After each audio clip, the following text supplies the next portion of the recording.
Hello guys, so good evening to all. My name is Aditya Vash. I have work experience of Moy Limited, and currently I am working in NTPC Limited as a trainee HR. I have worked in Moyle for a year, and I also have work experience in Union Bank of India. So I got a lot of requests from many candidates regarding Moyle exam pattern and every aspect, what are the various books for preparation. So today I am going to make video on all that, all doubts. So ये मॉइल की website है, जैसा कि आप लोग देख रहे हो। तो मॉइल की वेबसाइट में सबसे पहले तो हम लोग रिक्रूटमेंट सेक्शन में जाके एक बार पूरा उसका अपना नोटिफिकेशन चेक करते हैं। Okay, so this is advertisement. So qualification वगैरह आपने चेक कर ली होगी। मैं सिर्फ आपको सबसे पहले एग्ज़ाम पैटर्न बताऊंगा। एग्ज़ाम पैटर्न जो आपका सिलेक्शन प्रोसेस है उसके अकॉर्डिंग देखिए, आपका लिखा हुआ है ऑनलाइन बेस्ड एग्ज़ाम होगा। IBPS कराता है एग्ज़ाम, जिसमें पार्ट फर्स्ट में जनरल नॉलेज 10 मार्क्स का, 10 मार्क्स का रीजनिंग, 10 मार्क्स का इंग्लिश आएगा। एंड सब्जेक्ट नॉलेज में सब्जेक्ट नॉलेज जो होगा वो आपका, वो पार्ट 2 होगा, 55 मार्क्स का होगा टोटल आपका। देखिए मैंने एक PDF बनाया है, वो उसको मैं ओपन कर रहा हूँ। देखिए आपका रिटर्न होगा 85 मार्क्स का और इंटरव्यू होगा 15 मार्क्स का। ओके, सो एग्ज़ाम पैटर्न मतलब सबसे पहले तो इंग्लिश 10 नंबर की, रीजनिंग 10 नंबर की, जनरल नॉलेज 10 नंबर की आएगी, और labour law, HRM, OB and industrial relation 55 marks का आएगा। सो बेसिकली जो आपका फोकस होना चाहिए पार्ट 2 में होना चाहिए, बट पार्ट 1 को भी आप लोग इग्नोर नहीं कर सकते हैं। तो पार्ट 1 का पहले मैं बता देता हूँ, उसमें सबसे ज़्यादा लोगों को डाउट रहता है। इंग्लिश में आपको, जो मैंने एग्ज़ाम दिया था और I have cleared with second rank, मतलब मेरी सेकंड रैंक आई थी। तो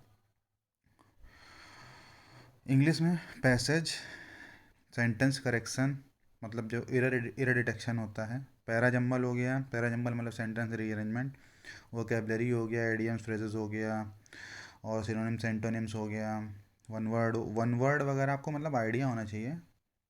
बट ये सब पूरा IBPS पैटर्न आता है, मतलब इसका IBPS लेवल रहेगा। मैंने देखिए लिखा हुआ IBPS लेवल इसमें। तो 4 to 5 क्वेश्चन रहेंगे आपके पैसेज से, एक दो क्वेश्चन सेंटेंस करेक्शन का रहेगा, और बाकी जो IBPS का आपने अगर स्पेशलिस्ट ऑफिसर का या PO लेवल का एग्ज़ाम प्री लेवल का दिया है तो उसी लेवल की इंग्लिश आती है। रीजनिंग में क्या होता है, रीजनिंग में आपका डिफरेंट लेवल्स पजल आते हैं। जैसे मेरे टाइम पे एक पजल आया था, वो सिटिंग अरेंजमेंट का था, इनसाइड आउटसाइड वाला। और एक पजल था वो न्यू मतलब बॉक्सेस का, बॉक्स बेस्ड पजल था, जिसमें बॉक्सेस का कोई सीक्वेंस नहीं दिया हुआ था और कलर नहीं दिया हुआ था। मतलब बॉक्सेस का कोई सीक्वेंस नहीं दिया हुआ था बट कलर दिए गए थे, तो आपको अरेंज करना था उसके अकॉर्डिंग। मतलब वो थोड़ा डिफ़िकल्ट पजल था, तो बहुत लोगों से वो नहीं बना था। 4 मार्क्स के 4 क्वेश्चन थे, मुझे भी याद है। मेरा भी लास्ट में ही बना था वो puzzle. So that was difficult puzzle like. And direction based question, अब जैसे अगर दो पजल आ गए आपके, तो फिर दो क्वेश्चन में मतलब डायरेक्शन बेस एक दे दिया, एक ब्लड रिलेशन का दे दिया, या एक फिलॉक्स का दे दिया, एक इनक्वालिटी दे दिया, वो भी IBPS का ही रहेगा, IBPS लेवल रहेगा। नौ बहुत लोग का जनरल नॉलेज का डाउट आता है। तो जनरल नॉलेज में हिस्ट्री, ज्योग्राफी, ये दो दो क्वेश्चन, एक दो दो क्वेश्चन रहता है। पॉलिटी में कोई कॉन्स्टिट्यूशन से रिलेट हो सकता है, या कोई मान लीजिए आर्टिकल हो सकता है। एंड स्टैटिक जीके में बहुत सारी चीज़ें आ जाती हैं। जैसे मेरे टाइम पे बुक्स आई थी, और बुक्स एंड ऑथर्स होते हैं, या करेंसी हो गया, या उसमें बहुत सारी चीज़ें आती हैं, वो आप देख लेना। करंट अफेयर्स के एक दो क्वेश्चन मतलब पूछ लेते हैं, लाइक लॉन टेनिस में विंबलडन, ऑस्ट्रेलियन ओपन चैम्पियन, मतलब मैन में, वुमेन में, या कोई चेस का हुआ टूर्नामेंट, तो वैसा पूछ लेते हैं। बट डेटा बेस्ड क्वेश्चन उतना नहीं आता। जैसे IBPS के एग्जाम में डेटा बेस्ड क्वेश्चन पूछते हैं कि इतना प्रोडक्शन हुआ एग्रीकल्चर में, तो ऐसा कुछ नहीं पूछते हैं। और इसका पैटर्न IBPS प्लस SSC का मिक्स रहता है, तो आप लोग तो आगे मैं बुक्स ही बता दूंगा। जो आपका सब्जेक्ट वन जिसको डोमेन नॉलेज बोलते हैं, डोमेन नॉलेज में आपका ये जो मैंने अभी आपको पार्ट बताया वो आपका था मतलब नॉन कोर वाला। ये आपका कोर पार्ट जो आएगा, जिसमें लेबर लॉ आएगा, एचआरएम आएगा, मैनेजमेंट के क्वेश्चन रहते हैं कुछ, ओबी, आईआर।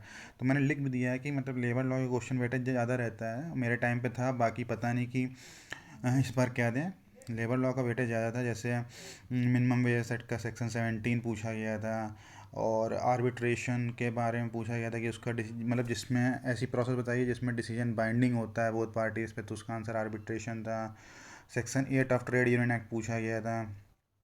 तो इस टाइप्स के क्वेश्चन पूछे गए थे, और डायरेक्टली सेक्शन बेस्ड क्वेश्चन ही पूछे गए थे। तो आप थोड़ा सा सेक्शन से इसमें पढ़िएगा जो ध्यान ध्यान से, जैसे स्ट्राइक लॉकआउट सेक्शन का प्रोविज़न है, मतलब इलीगल है, इलीगल स्ट्राइक लॉकआउट के हैं सेक्शन 22, 23, 24, और रिट्रेंचमेंट का है। तो ये सब प्रोवी मतलब पढ़ के जाइएगा। आईडी एक्ट बहुत फेवरेट एक्ट है मतलब, ठीक है।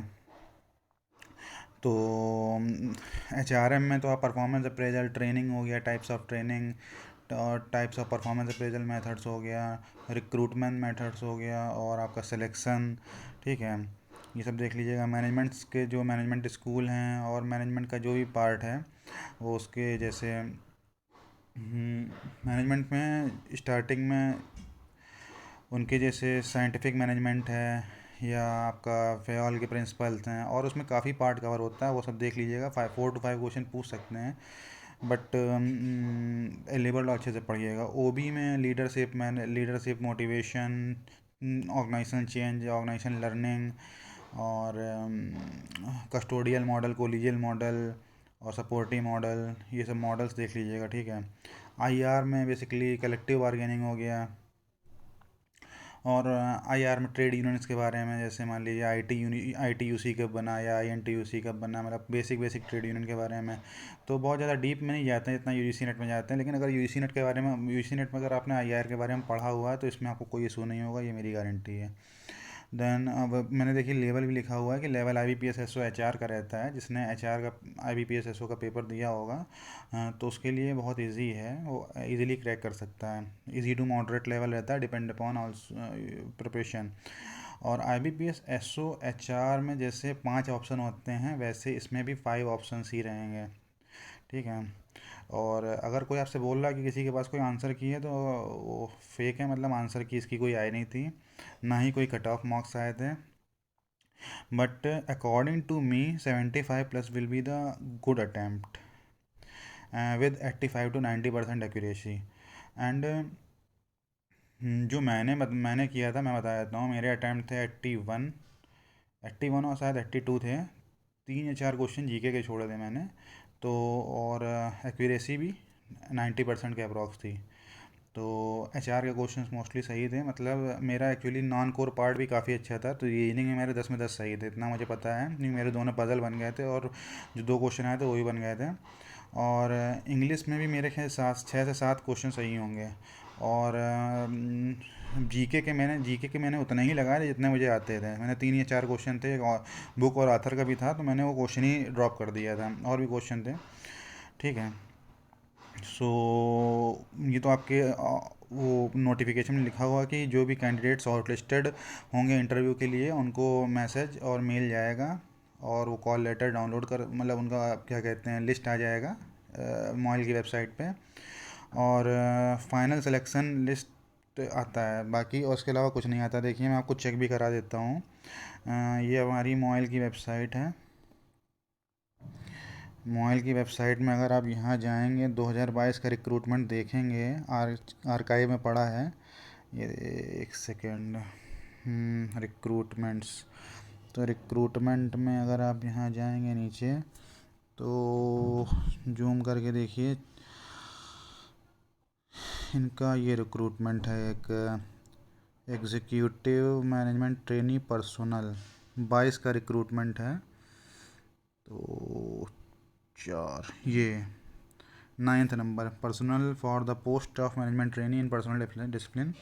सो सबसे पहले तो आप देख रहे हैं लिस्ट ऑफ कैंडिडेट्स और लिस्टेड फॉर, बहुत ज़्यादा टाइम नहीं लेते हैं, बहुत जल्दी एग्ज़ाम कराया है इन्होंने। तो ये इन्होंने 26 जून को रिजल्ट दे दिया इंटरव्यू का। ये देखिए लिस्ट आ गई। तो इसमें आपका MTHR का रिजल्ट था। तो मेरा नाम इसमें फर्स्ट नंबर पे था, आदित्य वैश्य।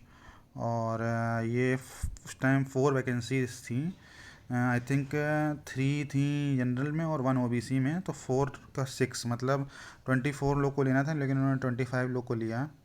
देन आधे आधे लोग मतलब हाफ ऑफ लोग को डिवाइड कर लिया था। इंटरव्यू की डेट किसी की 29 थी, तो किसी की 26 था, कि किसी की 30 थी, ठीक है। उसके बाद बस उसी टाइम डॉक्यूमेंट वेरिफिकेशन भी ऑनलाइन हुआ था। डॉक्यूमेंट भेजने थे उनको ऑनलाइन। देन ये एक फ़ाइनल लिस्ट आई थी, और फाइनल लिस्ट में ये फाइनल लिस्ट थी, उसमें रिक्रूटमेंट का ये फाइनल सिलेक्शन था, जिसमें ये सेकंड रैंक थी। और फाइनल डॉक्यूमेंट वेरिफिकेशन के लिए हम लोग गए थे मोबाइल हेडक्वार्टर नागपुर। तो मैं तो 1 महीना 1 से 1.5 महीना का गैप लिया था, बिकॉज मैं ऑलरेडी यूनियन बैंक में वर्किंग कर रहा था। तो मैंने नोटिस पीरियड सर्व करके ही वहाँ से मोबाइल ज्वाइन किया था, ठीक है। और अपना कास्ट सर्टिफिकेट वगैरह ये सब अच्छे से बना के रखिएगा। तो अब हम आते हैं बुक्स पे। HRM के लिए गैरी डेसलर या VSP राव आप कर सकते हैं। और OB के लिए रॉबिन्स या अश्वत्थ थापा। IR के लिए PRN सिन्हा या पियाली घोष। और लेबर लॉ के लिए टैक्समैन पब्लिकेशन भी आती है, और एक indiacode.com करके वेबसाइट है, उस पर भी आप एक्ट वगैरह डाल के पढ़ सकते हैं। अब ये मतलब बहुत लोग पूछते हैं कि इंग्लिश, मैथ, रीजनिंग, जीके कहाँ से करना। मैथ तो इसमें आती नहीं, बट मैथ के लिए मैं बता देता हूँ। इंग्लिश के लिए देखिए, नीतू सिंह की मैम की बुक आती है, print to paramount, volume 1 volume 2। वो दोनों अच्छे से कर लीजिएगा। उसमें इरर के जैसे एक भी कोई इरर कोई सेंटेंस है, उसमें क्या रूल लगता है, वो सारे रूल, नाउन, प्रोनाउन या एडजेक्टिव, बेसिक से लेकर एडवांस तक दिया हुआ है। मैंने उसी से पढ़ा था। मैंने एक्चुअली SSC की भी तैयारी की है, और बैंक की भी तैयारी की थी। और मैं बैंक में SO में मार्केटिंग में हुआ था। SSC में मेरा पोस्टल असिस्टेंट में सिलेक्शन हुआ था। Apart from that I was selected in MPPGCL manager HR, and DFCCIL में भी हुआ था। तो वो सब मैथ और रीजनिंग भी आपकी अच्छी होनी चाहिए, क्योंकि कंपटीशन में होता है। मैथ के लिए आप गगन प्रताप मैथ्स या राकेश यादव रीडर्स पब्लिकेशन के यूज़ कर सकते हैं। और एडवांस मैथ भी पढ़ के जाइएगा, जैसे सर्किल हो गया, और मतलब आपका सिलेंडर है, मेंसुरेशन वगैरह हो गया, और मतलब और जो भी एडवांस मैथ के टॉपिक, अब तो मैं काफ़ी कुछ भूल गया हूँ, तो वो भी करके जाइएगा। रीजनिंग में जैसे ये रीजनिंग में मतलब आप लोग कर सकते हैं। देखिए अड्डा 247 का और प्रैक्टिस मार्क का, ओले बोर्ड का, इनका मॉक टेस्ट भी आता है, और ऑनलाइन चैनल भी है यूट्यूब, तो आप उसको फॉलो कर सकते हैं। और डेली बेसिस पे 2 या 3 पजल टेस्ट करिए, मतलब लगाइए, और हर तरीके की पजल लगा के जाइएगा, ताकि वहाँ आपका दिमाग ना, क्योंकि 90 मिनट का टाइम होता है और 85 क्वेश्चंस होते हैं। हाँ, मैं ये बोलता हूँ, जैसे आप HR का एक क्वेश्चन में मान लो 60 सेकंड की जगह आप 30 या 40 सेकंड दोगे, तो भी आप 55 क्वेश्चन 45 से 50 मिनट में ही बना पाओगे। आपको बाकी क्वेश्चन में मतलब टाइम देना पड़ेगा। इंग्लिश का पैसेज थोड़ा लंबा ही आता है। IBPS PO प्री लेवल का रहता है, या SO प्री लेवल का, वो बहुत आसान वहाँ नहीं रहता है, तो आपको टाइम लगेगा। तो उस हिसाब से जाइएगा। और पेपर में जब आप बैठते हैं एग्ज़ाम देने, एग्ज़ाम हॉल की अलग ही प्रेशर रहता है, तो उस हिसाब से और नर्वस नहीं होना, बस इतना याद रखना। रीजनिंग हो गया। GK में आप ल्यूसेंट के MCQ ऐप भी आता है, बुक भी आती है। हिस्ट्री और स्टैटिक GK वगैरह, और बाकी स्टडी IQ के जो उनके चैनल पे, गौरव सर के चैनल पे नोट्स रहते हैं, 3 to 4 मंथ का GK कर लीजिएगा। और बाकी HR के MCQ या जो लेबर लॉ के MCQ हैं, जो मतलब इसमें पूछे जा सकते हैं मॉक टेस्ट में एक्सपेक्टेड, वो आप अरिहंत बुक से कर सकते हैं। या मैं भी एक मॉक टेस्ट डिज़ाइन कर रहा हूँ, और बहुत जल्दी हो जाएगा। तो मैं 5 to 6 एक मॉक टेस्ट की सीरीज़ बना रहा हूँ। तो जो भी इंटरेस्टेड हो वो मुझे कमेंट बॉक्स में बता दीजिएगा, और पर्सनली DM भी कर सकते हैं, या मतलब आप टेलीग्राम पे बता दीजिएगा। ठीक है, तो मैं अपना नंबर, मोबाइल नंबर, या अपनी टेलीग्राम ID में लिख दूंगा। तो आप जो भी इंटरेस्टेड, जो ज़्यादा अगर स्टूडेंट इंटरेस्टेड होंगे तो काफ़ी अच्छा रहेगा, ठीक है। नहीं तो आप अरिहंत की बुक भी यूज़ कर सकते हैं, या मतलब आप ट्रूमैन पब्लिकेशन की बुक, जो भी आपको सही लगे, ऐसा मतलब कोई वो नहीं है। तो ये मैं बस एक आपको चॉइस दे रहा था। So all the best to all of you. And अगर आपको और भी कोई डाउट हो, बेसिकली डाउट यही रहता है कि इंग्लिश रीजनिंग और जीके में क्या पढ़ना है या ओबी में कौन सी बुक्स पढ़नी है, तो वो मैंने आपको क्लियर कर दिया है। इसके अलावा अगर कोई और भी डाउट होता है तो आप कमेंट बॉक्स में पूछ सकते हैं। और मैं यही सबसे बोलूँगा कि अपने अगर डॉक्यूमेंट्स सब ठीक से रखिएगा। एक और भी चीज़ बताना चाहूँगा कि कभी मतलब काफ़ी टाइम से होता है कि आपके डॉक्यूमेंट्स में आपका नेम डिफरेंस हो जाता है, जैसे 10th की मार्कशीट और आधार कार्ड में, या 10th की मार्कशीट और बाकी अदर्स में 12th में, तो सब थोड़ा इशू क्रिएट कर सकता है। अगर किसी के साथ, मेरे साथ ऐसा हुआ था, तो मैं आपको बता रहा हूँ पर्सनल एक्सपीरियंस, तो मैंने एक बार सही करा लिया। तो अगर आप लोग के साथ भी, अगर किसी के साथ भी ऐसा हो, तो आप वो पहले से ही करेक्ट करा के रख लो। अदरवाइज़ एफिडेविट लगता है नॉर्मल सा, वो आप बनवा लो अपने के यहाँ पास से, तहसील से कचहरी जाके वो कर सकते हो, और अपना नाम गैजेट करा सकते हो अखबार न्यूज़पेपर में। ठीक है। So thank you all for listening me, and all the best for your exam.